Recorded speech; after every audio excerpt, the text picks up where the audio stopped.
Hi guys, samahan nyo ako today maging alipin ng salapi. Kasi wala tayong generational wealth, pero generational gago tayo. Let's go. 9:30 ang pasok, pero mukhang maaga pa naman ako. Para bukas, 10:30 na pala. Peace bombs muna sa lahat. Wheels! Nakakapagod agad. So dyan makikita nyo ako paano magpanggap mag-setup ng aking work. Okay, buksan natin itong mga bentanan to, no? Para makita nyo nag-ML ako. Para makita nyo mga buildings of Makati. So ayan, no? Ready na ako to work. Nang bigla akong niyaya nung dalawa kumain. Pero sige, sasama tayo sa kanila. Ang ulam nga pala natin for today's video ay chismis na may chicken wings. Kahit wala ng extra rice, basta may extra tea.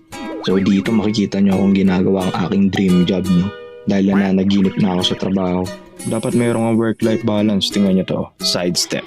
Too small. Siyempre di pwedeng puro work ka lang. Pahinga ka rin. Ayan. Ito yung pinakamahalagang parte ng routine ko. Sabihin nyo sa mga HR nyo, ganito na lang yung gawing team building.